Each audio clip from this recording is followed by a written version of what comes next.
It goes down. What's going on, folks? What's going on, football fans? Good morning, afternoon, evening, whatever time zone you are in. I am Bill Corpus Crispy Murphy, and I am joined by the president of the Sports Insanity Network, Lawrence Patchman Lang. Patchman, what's going on? We're here for another fun night.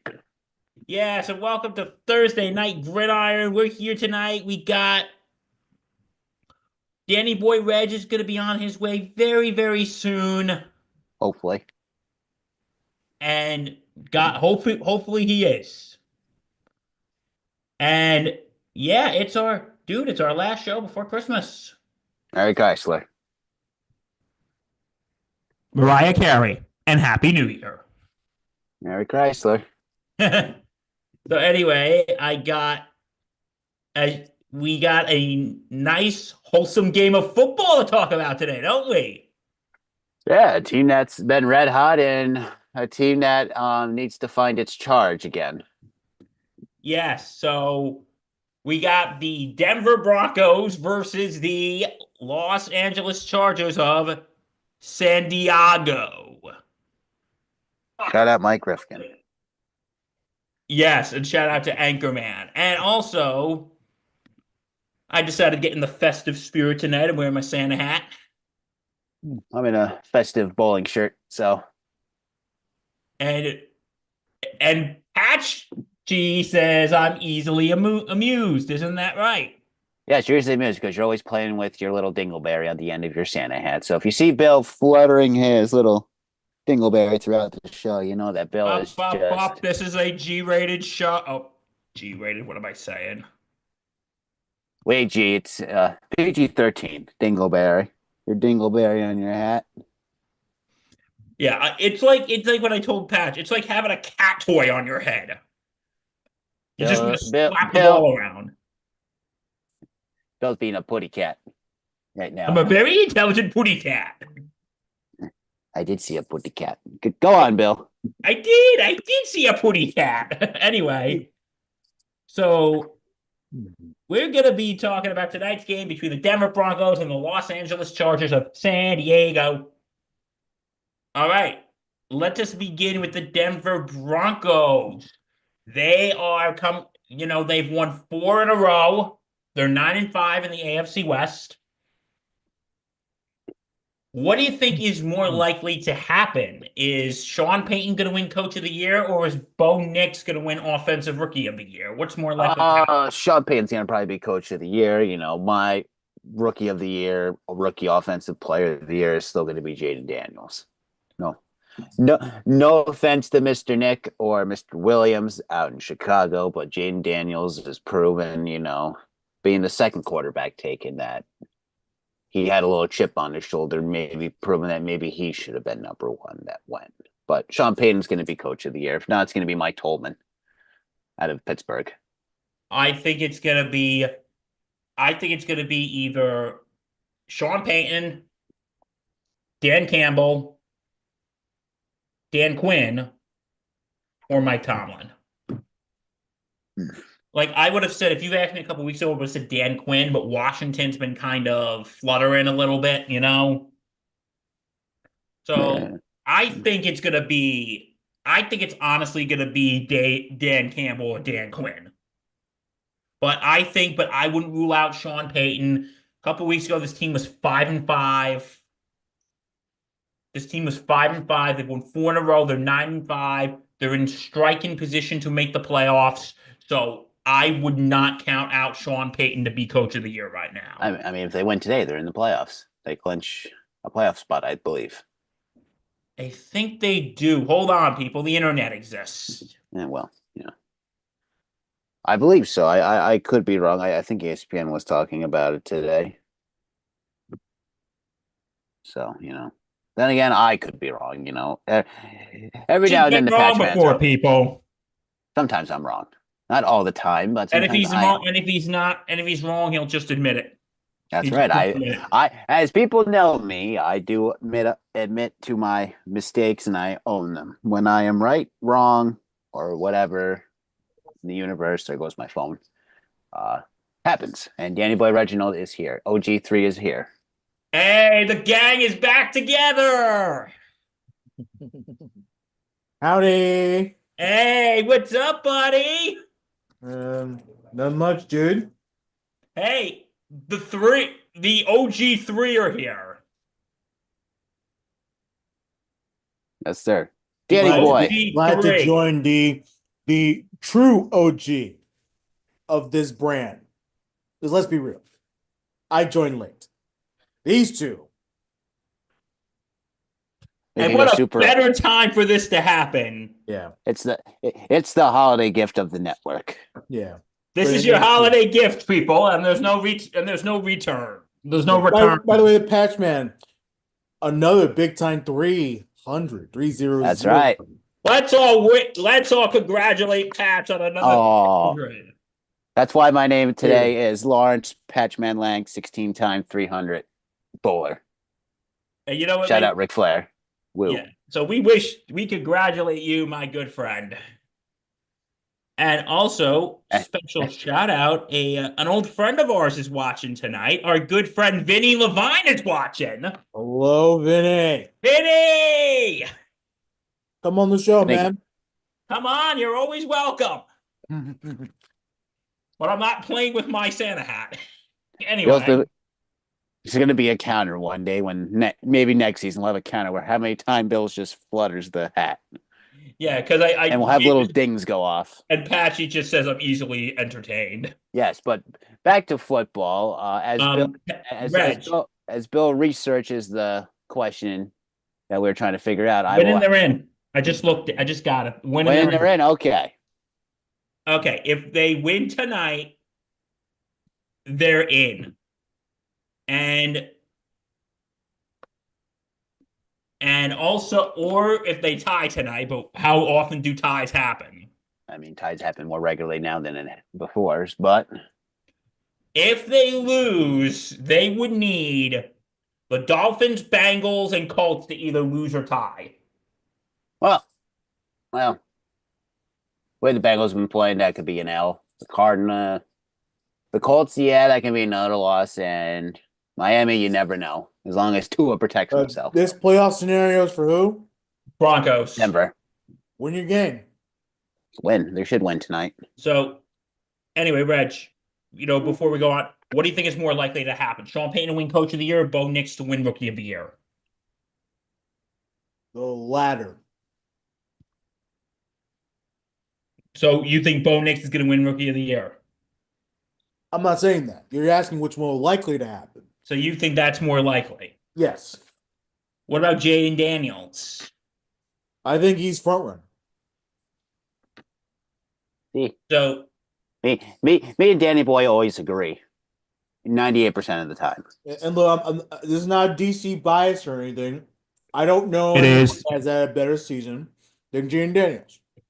You tell me. What rookie out there has had a better season? Jaden's been more consistent every week. Yeah, exactly. Not only has he been good, he's helped turn around the Commanders' offense, which was putrid last season. You gotta give some respect to that, For Coach of the Year, I was telling Patch, I think it's going to be either Dan Campbell, Dan Quinn, Mike Tomlin, or Sean Payton.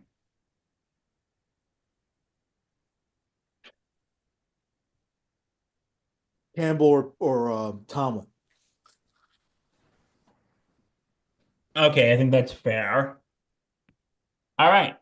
Next up, what about this Denver defense? Surtain and Benito have been absolutely fantastic. Mm-hmm. They've been tremendous. Surtain is just shutting down receivers week after week. Mm-hmm. And on this season, he's allowed 25 catches for 211 yards with 2 touchdowns and 4 interceptions. And he's also been reliable in shutting down receivers. And Vance Joseph, who's been on the front. So I think the Denver defense has been absolutely fantastic. Guys, what do you think? I mean, Denver's been trying to figure themselves out. They're in a hypothetical, well, not hypothetical, but they're basically, I mean, basically, they are in a rebuild. So they basically hit the Control Alt Delete reset. Let's redo this. Let's rebuild with Bo Nick and go from there. So Bo Nick's doing his thing on the offense, and sometimes when your offense get things going, your defense gets that amped up feeling that, hey, we need to get the ball back. Let's go down and score again. And that's what Denver defense is doing. They're absolutely doing that right now.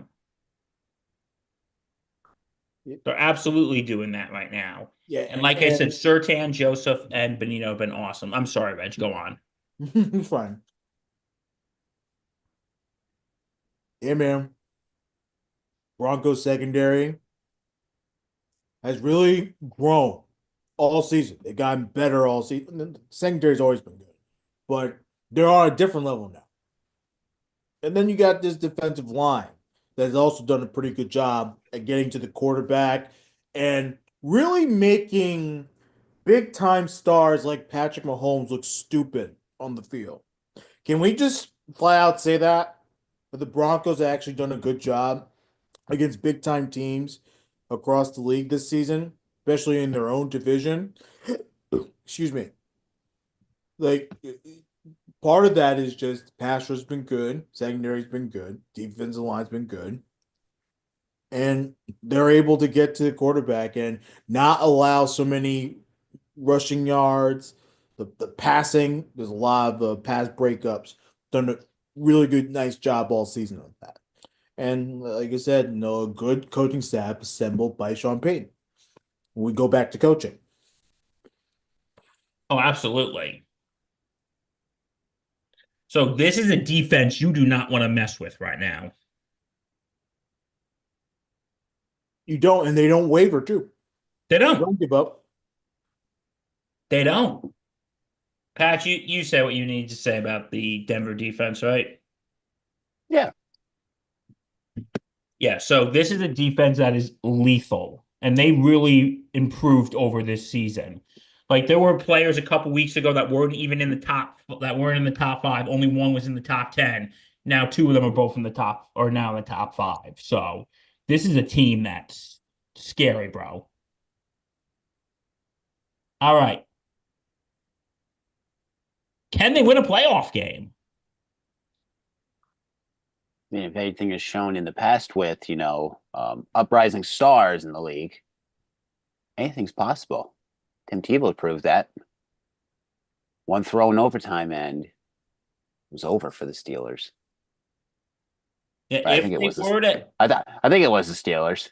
yeah, It was, if it was different. Hey, memory's It still was. good. And then they got thrown by New England. yes, No offense to Tim Tebow and that Denver team, you just faced a better New England team.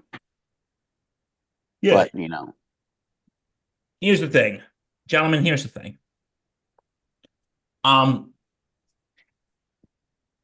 if the season were to end today, Denver would be playing Pittsburgh in the playoffs. oh, and then they're not going anywhere. No, this Pittsburgh team right now is Oh, Mike Tolman has them on a leash, and they are barking up a storm. well, their seating can change. Their seating can change. But we're talking playoffs. If playoffs started today and Denver had to go out to Pittsburgh and play Pittsburgh, they are not doing anything because Pittsburgh is a better team right now than the Denver team. Oh, I 100% agree. 100% agree. In this So, weak AFC, I think anything's possible.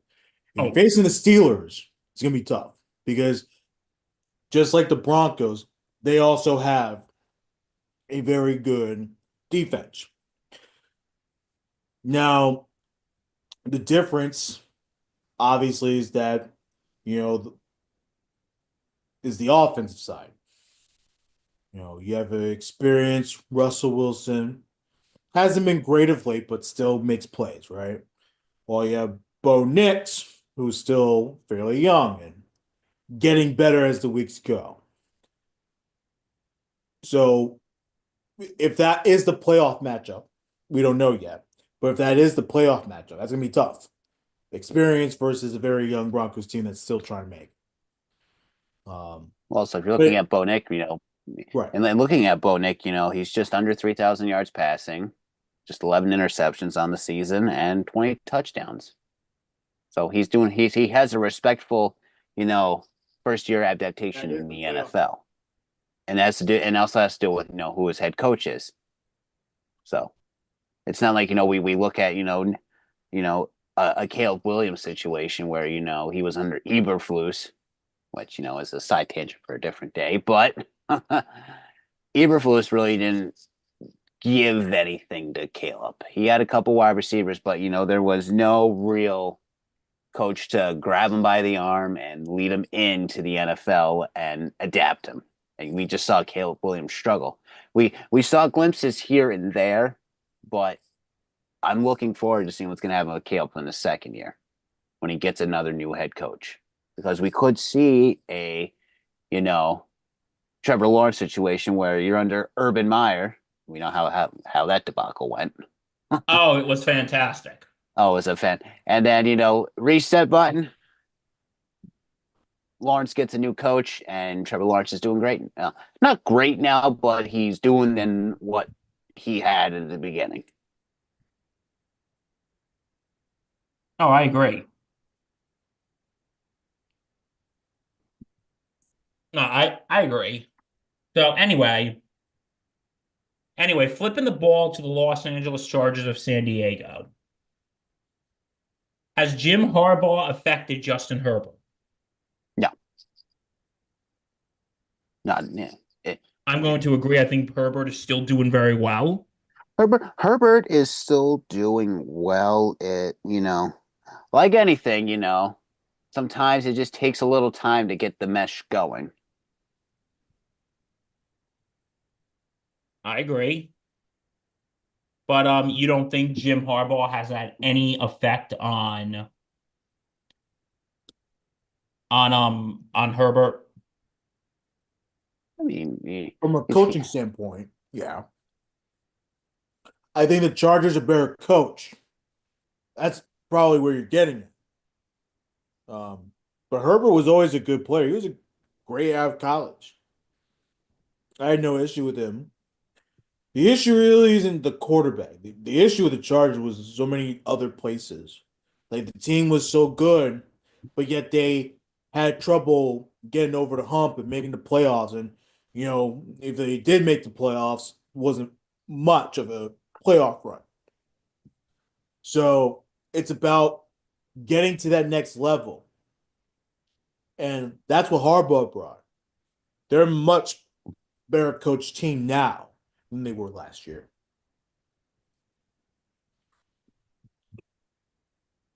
I absolutely agree because look at it this way. Look at what Harbaugh's done to this defense.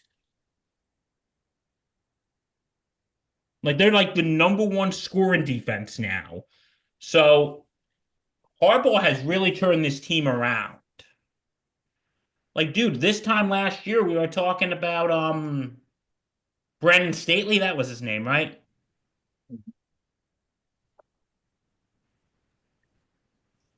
Brandon Staley, that was his name, right, Reg? Mhm. This time last year we were talking about Brandon Staley getting fired like literally hours after the Thursday night game against the Raiders. Right. And now look. Harbaugh has very, really woken this team up. Even though now they're kind of flimsy if they're going to make the playoffs or not. Well, but still, like the fact that they're winning games and you can tell they're more polished, you can tell they're better offensively, defensively, and you can tell Harbaugh assembled the best staff possible to get this team to the next level. Look, I think they should make the playoffs. Like it's right there for them. There should be no reason why they can't. The AFC is not that good. We have to acknowledge that? Like, the AFC's had a very weak season. So, when you're talking about teams like the Broncos and the Chargers, they can get in with 10 wins They can. because it's very possible, given, again, the strength of the conference. Now, now, there has been one thing that's really been tough, and that is J.K. Dobbins has been injured. And that's been affecting the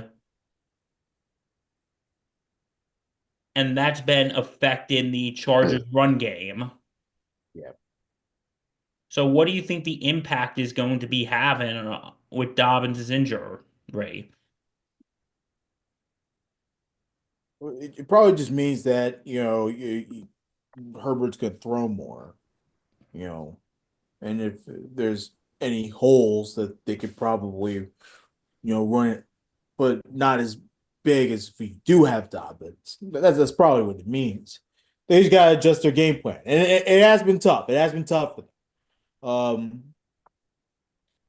The results really show that, but it doesn't mean that they're a bad team without him. It just means that they just need to figure out a different game plan to try to win these games. Maybe they do have to rely on the defense a little bit to make sure that the Broncos don't score as much, or any team that they face. Easier said than done, but you gotta try it, right? You gotta do something. You can't just lay down and get beaten up by the bully. No, yeah, absolutely correct. You can't just lay down and get beaten by the bully. But now, you got Herbert could hit McCockney. I think that's how you say his name, right? McCockney. You could still, he could still hit McCockney. So I think that's the impact that's going to have on all this. Patch, what do you think? I mean, we've learned in past situations that one player does not define a team. Your backups step up into a situation where they need to, and you help build around that person to help them perform. We saw it a few times with the Packers this year when Malik Willis had to come in for a couple games. What do? You build your game, you build a new game plan around them, and you make it work. And we saw that happen with the Packers. They won 2 games with them, and then Jay Love came back. So you have to learn how to adapt to, losing a player and then building up with that new player and then building a game plan. And that's a situation that they have to do now. They got to just build a new situation game plan to help get not to help, but to get the win and get the job done. And if the coaching is so good, they could figure that out. Well, there's going to be issues because one of your best players is injured. That's always been the case. Your team's not going to be that great. But look at the Detroit Lions. They lost so much on their defense, and it showed. Against the Buffalo Bills, how bad the defense was when they don't have their best players. It showed. So there's going to be issues, but it doesn't mean just accept it and whatever happens happens. No, if you're as good as a coach as we know Jim Harbaugh is, then you would go out there with a solid plan, whether it works or not, to try to stay in games. And LA's done a good job at that. They've done a very good job at that. Again, some of the results haven't gone their way. And yes, there have been some bad games in between, but it doesn't mean that they're a bad team. It just means you got to figure out ways to win. If you can find ways to win, that's when you know you have a good team on your hands. That's when you know you have a good coach team. That's when you know you got good players that you can surround. Absolutely. All right. So I want to ask, like I said, Harbaugh's been making big improvements to this team. If they miss the playoffs, is this team a failure? The Chargers? Yes. No, because I don't call it a failure because it's a first year with Harbaugh. Yeah.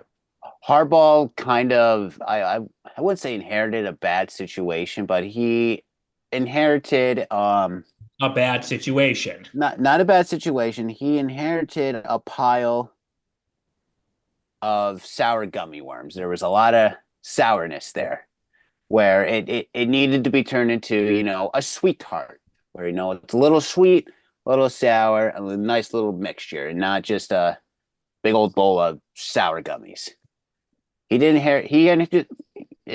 inherited a mess where he needed to be, hey, control alt delete reset. Hey, we're gonna start from ground zero, and here we are. And you know what? The situation right now, they are playing like a starburst right now. There's bursts of moments that are great, and then you get the yellow starburst, and then you're like, ah, crap. Oh, No, absolutely. no offense to Yellow Starburst, and shout out to Starburst, not a sponsor, but that's Hey, fine. yellow starbursts are good. Yellow Yeah. Starbursts are terrible. The pink one's the best one. That pink one's pretty good too. Pink one's the best. But regardless, that's the analogy the Patchman has thrown at you guys and to the SIN universe. Just be smart and don't make big time mistakes. I don't think it's going to be a failure Yeah. if they miss the playoffs, because you know what, they've already, the way he's retooled this team, the way they've been playing, and if they miss it, you know what, I don't think Jim Harbaugh has anything to be ashamed of. He has a good team, and listen, what do I always say, folks? Keep your expectations low for your first year with a new team, with the first year with a new coach. Keep your expectations low. I think with the way the AFC is shaped out, I do think it would be a failure, but don't get me wrong. I'm not saying that there hasn't been any good. Look, anytime a team misses a playoffs, it's a failure. You can't just turn your head the other way and be like, oh no, it is what it is. No, if you don't, the goal is to win. So if you don't make it to the big dance, then you fail as a team. But the you have to look at it in positive ways for the Chargers because they have improved. There is improvement there, despite all the issues that they have now. There's improvement, and there's always ways to work around it.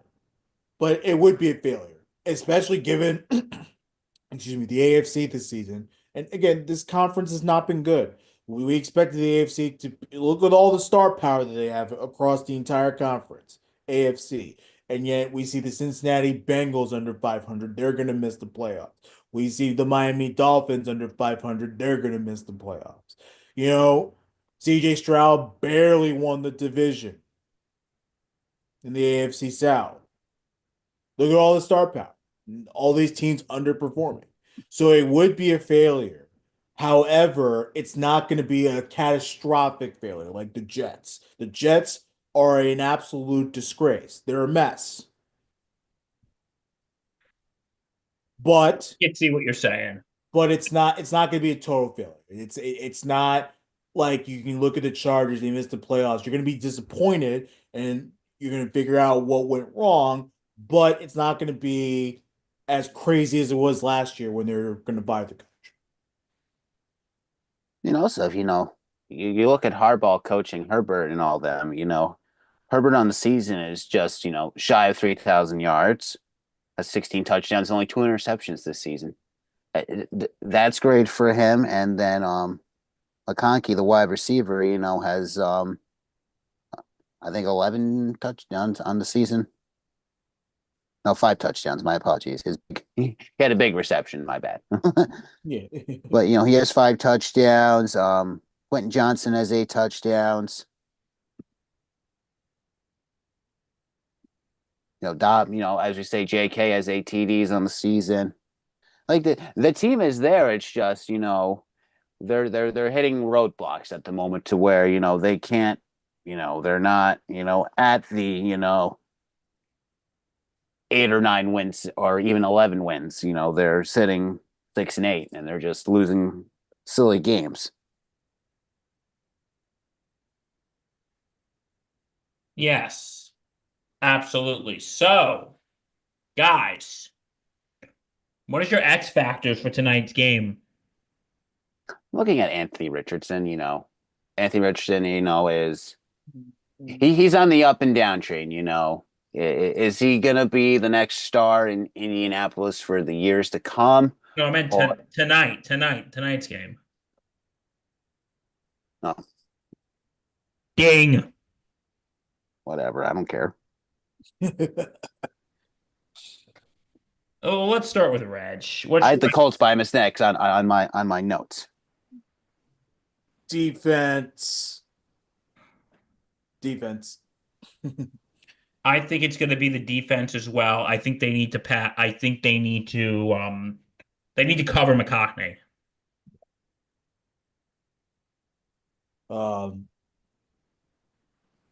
And ultimately, when it's all said and done, really both teams defensively need to come out strong because, both quarterbacks could really hang one on you.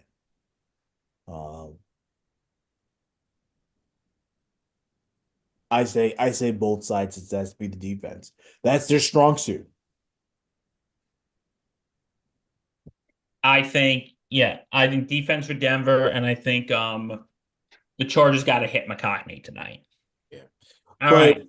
But don't expect so much out of that because, you're not talking about one of the best receivers in the league. Yeah. Okay, so what is our predictions for tonight? Patchman. Denver's gonna win. Denver has a playoff aspiration on the horizon, and they want to get the job done tonight. They want to make the playoffs, start resting some players for the back end of the season, regular season, and then get ready for the playoffs. I think Bo Nick's gonna have a couple touchdowns, and you always gotta and look out for Surtain. Surtain has 4 interceptions on the season. So probably looking for number 5 tonight. So, Reg. I would also say the Broncos are gonna win. Just because momentum's on their side, they're playing very good football on both sides of the ball. And Patch nailed it. Like, this is the opportunity for them right now. If they want to make the playoffs, make it. Like, there should be no reason why they can't go out there and, win. Like, get the job done and know your fate. Know your fate. I'm going to agree with you all. I think Denver's going to win. Okay, we got 20 minutes to kick off. Think we got time to talk about the Saturday games, or what do you think? what's up to you, buddy? Reggie, what do you think? What you thinking? Do you think we got time to talk about the Saturday games, or? A little bit. I mean, let's go for it. Why not? You know what? If anyone's ever seen Deadpool vs. Wolverine, all right, we've hit bucket level. Okay. Texans, what do you want to see before the playoffs? They have to be more consistent everywhere. They have been very inconsistent all season, and they only made the playoffs because the AFC South stinks. Okay, I'm sorry to say that. That's just the reality of the situation. No, you're not wrong, brother. You're not wrong. And they're just lucky that the NFL's clinching system to making the playoffs, they're so lucky that they're taking advantage of one of the biggest flaws of that clinching system. So, consistency. And you can't trust it. You can't trust Houston. You can't trust him. You can't trust CJ Stroud. He's having a down year based on expectations. And look, it doesn't mean he's a bad quarterback. It just means that I expect more. I expect better. And so far, he has not really lived up to the bigger level expectations. So consistency. I want to see more consistency. Defense is pretty good. I have no issues with the defense. Offensively, consistency. Okay. Patch, what do you want to see more before the playoffs for the Texans? I need to see the Titans that need to show that they're going to be a playoff team and not scraping by, beating poor underperforming teams. No, I agree, If and you I think what Reggie if says because they're in a shitty it, ass division. well, it's not even being in a shitty division. It's them not being able to beat the big time players. Yeah. So if we look back, okay, they barely beat the Colts the first week of the season, 29-27. They Colts are beat bad. they beat the Bears 19-13. That should have easily been once again, non-biased opinion to the Bears, but they should have blown out the Bears.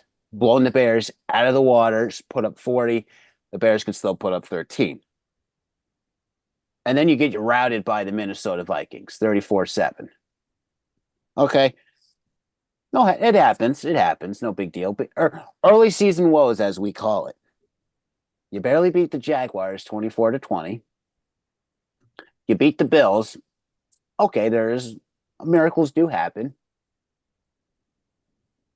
You blew out the Patriots. Expected. The Patriots are in their own rebuilding world fantasy, which is fun to see. You lost to the Packers, a team that is an up and down team. If everything's clicking for the Packers, they're doing fantastic and they're doing their thing. You barely beat the Colts again, 23-20. Then the Jets beat you. And then that good old oh my God, again, can I do it? No, I can't do it. I was looking for the F word. Trying to make an F here. Whatever. Reflection here. Reflection camera. But you get the point. The F word comes down, and it's not the fudge word. It's the other word. Failure. Frauds. The fraud word comes out, and it's like, are the Texans frauds right now? Okay, goes to the Lions. Okay, right now. Okay, FR. We're gonna start spelling fraud now, people. Fraud. I didn't fully spell it yet. I wasn't done with my take. Oh, sorry. You're fine. You blew out the Cowboys, who are frauds inside themselves. No offense, Old Ops guy, if you're watching. Dak We got still love paid. you. We still love you. Dak got paid. Dak's like, yeah, I don't feel like playing football the rest of the year. And then the Titans beat you. You barely beat the Jaguars. And the You beat Titans the are Dolphins garbage. by 8. And you beat the Dolphins by 8. If the Texans don't show any glimmer of hope to the Chiefs, where Patrick Mahomes is dealing with his high ankle sprain, that might not be a high ankle sprain, it might have been an over exaggeration of him trying to get off the field, and you don't show glimmers of hope to where maybe you can beat the Chiefs and maybe show the cracks in the Chiefs where the Chiefs might just be laying loose and not trying to go for the 1 seed because the Bills are on the coattails of them trying to get that 1 seed. Yeah. If you don't try to beat the Chiefs, the two-time defending Super Bowl champions, we're going to call you frauds next week. Yeah. Well, and if you and if you get blown out on Sunday or Saturday, get blown up by Saturday and you lose like 40-13, 40-20, I'm calling you frauds next week. Yeah. Understood. Absolutely understood. Because after that, you got the Ravens and the Titans. And the Ravens are going to beat your ass into the ground too because they have an outside shot to get the 1 seed if certain situations unfold in the AFC and the Chiefs lose out and the Bills lose out and the Steelers fall apart. There's hope anywhere for the Ravens to try to get a home field advantage too. Yeah. All right. What do we think about CJ Stroud's play? Yeah. CJ Stroud's played. He's just under 1,300 yards passing, 17 touchdowns, which is good. Hey, good there. 9 interceptions. That by now for CJ Stroud, I think that's just typical CJ Stroud. CJ Stroud's going to make a bad throw here and there, just like Josh Allen does. Like I would say he's good, but I wouldn't say he's great. I wouldn't put him up with Mahomes or Lamar or Allen. Yeah. I think part of it, is his development. Not saying that the Texans have bad offensive coaches, but they're not great offensive coaches, which is very typical with defensive-minded head coaches. I mean, if you're looking at a second year CJ Stroud, 40 TDs, 14 interceptions, and just under 7,400 yards passing altogether between the 2 years. So respectful numbers for being in your sophomore season after your, He- combined your rookie sophomore season so far. It's respectful numbers. Yeah, he's not having a horrible season. He's not having like one But of he's the not having like seasons. he did last year. Yeah, he's not as electric. And look, it doesn't mean that he's a bad quarterback. It doesn't mean that he won't be great at all throughout his career. It just means that this season he's taken a bit of a backseat, which again is fine as long as the season after that you take it to the next level. But based on what we saw last year, we expected the next level to be this year. I don't believe in this dumb shit sophomore slump type of thing. No, No, if you're a good quarterback, prove it. Prove Absolutely. it. Prove it. Brock Purdy proved it. Yes, he Well, did. now Brock Purdy's having all the season, but he proved it.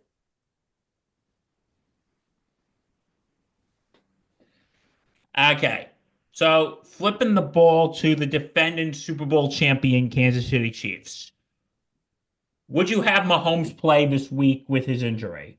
No, and we talked about the 1 seed earlier. The Chiefs don't need the seed. Come on, do the Kansas City Chiefs really need a top seed? Like, come on, go on. I don't Reese- know. They went. I mean, Buffalo kind of spanked their ass the last time and Yeah, said, but "We're but here." but but look, whether it's at home or on the road, the Chiefs have underachieved. Let's call it what it is. No, they They're have. they're Absolutely. underachieving at home. So what does having a home game really do? Does it improve their chances? Is Arrowhead this amazing home field advantage in the playoffs that it once was? It hasn't been a home field advantage all season.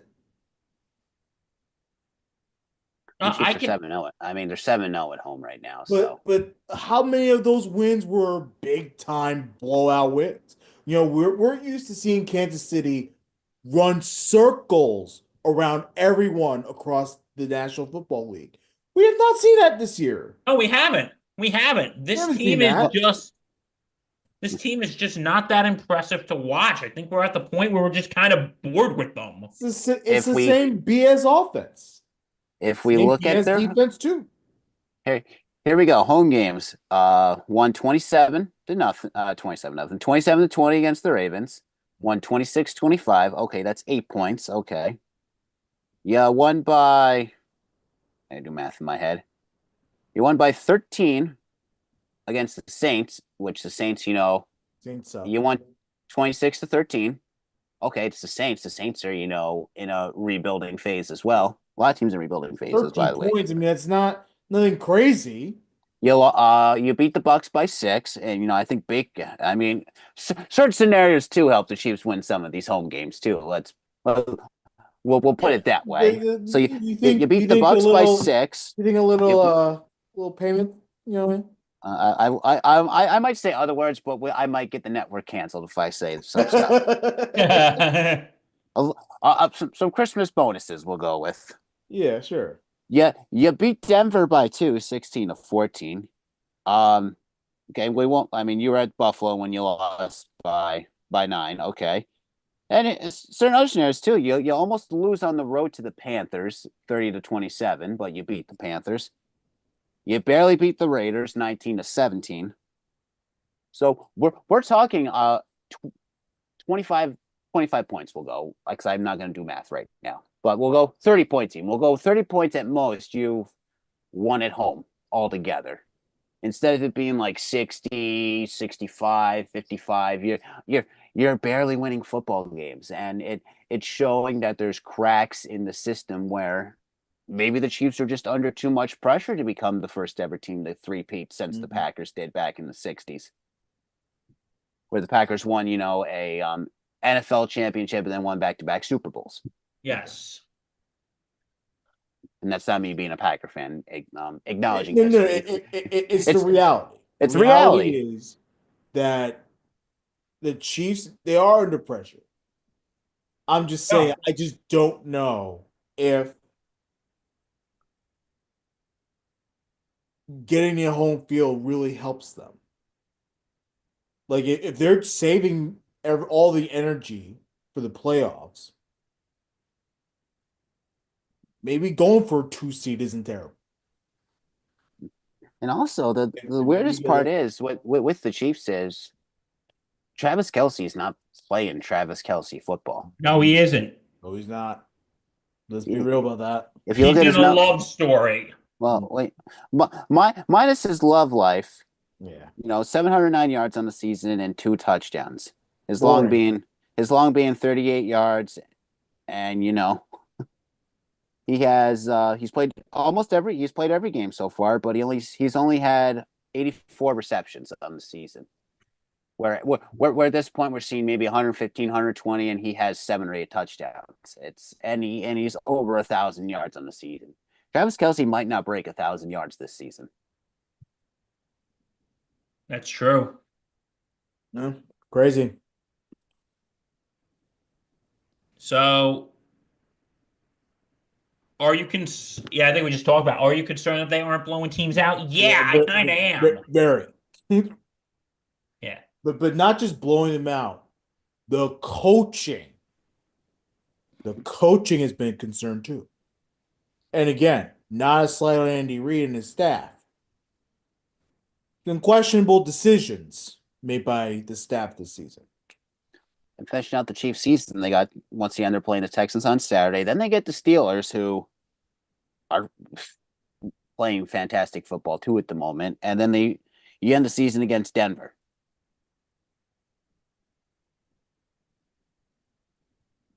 So, yeah, the Chiefs got a tough road coming up, folks. All right, we're gonna rapid fire through this one. Steelers Ravens. Is this the best rivalry in football? No. No. Okay. Then what is? Recently, it's a great, rivalry, but it's not the best. Granted, we've owned them recently, but I'm still going Packers Bears as the greatest rivalry.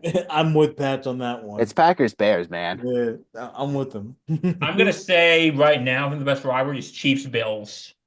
Nah. What we've been seeing in recent years, I'm gonna say. But no offense to the Bills, but the Chiefs have owned. Yeah, Recently, the Chiefs have owned the Bills, and the Bills crack.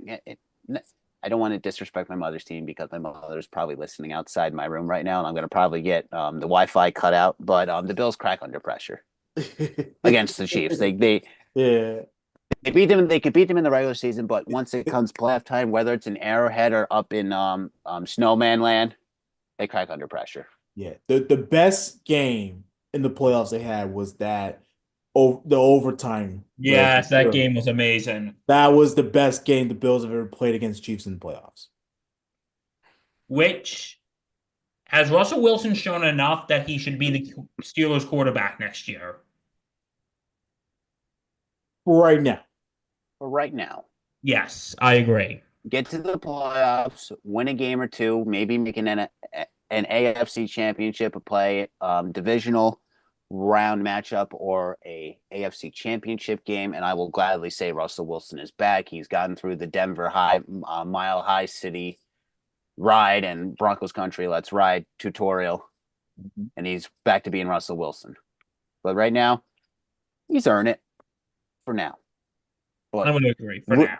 Earn it in the playoffs, like win a playoff game, make an appearance either in the divisional round, depending if you're playing Super Wild Card Weekend. But you got to win a playoff game too. Means nothing if you don't win a playoff game when you make the playoffs. I can agree. I think they got to win a playoff game. Is this the year that Lamar and the Ravens have to win a playoff game? Yes. Yes. Ditto. Especially you went all in with Derrick Henry.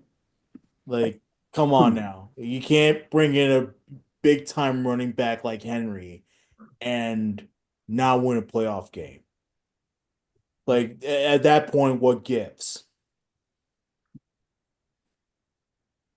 And look, they've won they've won a playoff game. They've won playoff games before, but it's just like big time ones. AFC Championship, all that stuff. And who is the biggest threat in the AFC? Bills. Bills. No, I mean, Bills. which one is the bigger threat? Steelers or Ravens? Sorry. Oh, Oh. from both teams. I'm sorry, I misunderstood. The Steelers. The Steelers. Steelers are the Steel. The Steelers can. The Steelers, once they find a crack somewhere, they break that crack and break through the glass ceiling, and then they turn glass into diamonds. I'm going to agree with you. I'm going to say it's going to be, I think it's the Steelers. I think the Steelers are the biggest threat in the AFC right now out of these two teams. Okay, folks. While Saturday is going to be a great day for football, you got these two games coming on. You got the college football playoffs. Mm. So get inside, cozy up by the fire, turn the TV on. Go Indiana. Christmas shopping done yet? Do that. Wait, what was that, Batch? I was wondering if I could something he didn't hear it. I said go Indiana. Oh no. No, Let's go Irish Irish. tomorrow night. Let's go Irish. A true in-state civil war about to break out. Let's go I Irish love this. tomorrow. Beat Indiana. All right. All right, so that is our show for today. And don't know if we'll have one next week because it's the day after Christmas. We'll see what kind of mood I'm in. Depends if I wake up from drinking too much eggnog. We'll see what happens. But I'd like to thank the two gentlemen, us here, for joining me here today. And also, it's good to have the original gang back together. Am I right? Always. And from all of us here at the Sports Insanity Network, regardless of what you celebrate, we wish you a Merry Christmas, Happy Hanukkah, Happy Kwanzaa. And Happy New Year. Cheers to 2025. Cheers to 2025. And we will see you all. We will see you all later. From all of us here. First of all, check us out at www.thesportsinsanitynetwork.com. Check us out on X and like, comment, subscribe here on YouTube. Okay. So from all of us here, stay safe, take care, Merry Christmas.